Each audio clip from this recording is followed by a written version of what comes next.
اچھا، یہ جو چیز ہے ہماری زندگی میں بہت سارے ایسے واقعات ہوتے ہیں جس کی بنا پہ انسان سوچتا ہے کہ why did this happen to me, why, مطلب کیا یہ ضروری تھا کہ میرے ساتھ ایسا ہوتا۔ اچھا، یہ جو آزمائش آتی ہے، نبی کریم صلی اللہ علیہ وسلم نے فرمایا کہ انسانوں میں سب سے زیادہ جو لوگ آزمائے گئے وہ اللہ کے نبی ہیں، اور ان میں بھی جو سب سے زیادہ آزمایا گیا وہ میں ہوں، آپ نے فرمایا۔ یعنی کہ آپ صلی اللہ علیہ وسلم کو اپنے چھوٹے بچوں کو دفن کرنا پڑ گیا because they died at such an early age.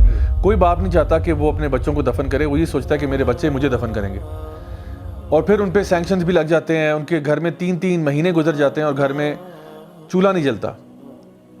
3 مہینے دے ایٹ نتھنگ کوکڈ۔ تو کیا کھاتے تھے 3 مہینے کے لیے؟ پانی، بکری کا دودھ اور کھجوریں، not all at the same time. کسی دن دودھ مل گیا، کسی دن کھجور مل گئی، کسی دن پانی مل گیا، بس جو چیز مل رہی ہے اس پہ گزارا کر رہے ہیں۔ 3 مہینے چولہا ہی نہیں جلتا تھا۔ یعنی ہمارے گھر میں ایک دن چولہا نہ جلے تو ہمارے یہاں پہ قیامت کھڑی ہو جائے۔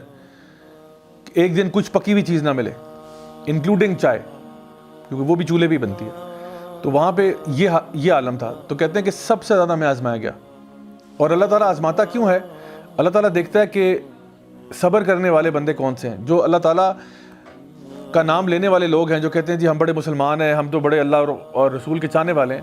جب when push comes to shove تو وہ پھر اس ٹائم پہ کیا کرتے ہیں؟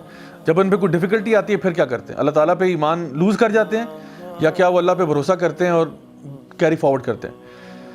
سو اللہ تعالیٰ اپنے محبوب بندوں کو سب سے زیادہ آزماتا ہے۔ حدیث میں آتا ہے کہ جب اللہ تعالیٰ کسی پہ فیور کرنا چاہتا ہے تو اس کو زیادہ آزماتا ہے۔ کچھ لوگ ایسے قیامت کے دن آئیں گے جن کے ساتھ بڑا ظلم ہوا دنیا میں، اور ان کو جو اجر و ثواب ملے گا سبحان اللہ وہ اتنا زیادہ ہوگا کہ میرے اور آپ جیسے لوگ حسرت کریں گے کہ کاش جب ہم دنیا میں ہوتے نا تو ہمارے جسم سے نا لوہے کی کنگھیوں سے گوشت اتار لیا جاتا تاکہ ہمیں بھی آج وہ ملتا جو ان کو مل رہا ہے۔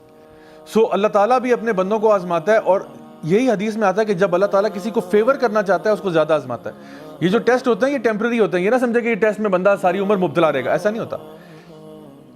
فَإِنَّ مَعَ الْعُسْرِ يُسْرًا إِنَّ مَعَ الْعُسْرِ يُسْرًا۔ ہر مصیبت کے ساتھ یہ آسانی بھی آ جاتی ہے۔ اللہ تعالیٰ فرماتے ہیں یقیناً ہر مصیبت کے ساتھ آسانی آتی ہے۔ تو ہو سکتا ہے کہ جو آپ کی آسانی ہے نا وہ اراؤنڈ دا کارنر ہے اور آپ پہلے ہی گیو اپ کر کے بیٹھ گئے۔ اسی لیے اسلام میں خودکشی حرام ہے۔ کیوں؟ کیونکہ آپ ابھی یعنی just around the corner solution پڑا ہوا تھا اور آپ نے پہلے ہی گیو اپ کر دیا، آپ بے صبرے ہو گئے and you took your own life. So اللہ سبحانہ تعالیٰ جب کسی کو فیور کرتا ہے تو اس کو زیادہ آزماتا ہے۔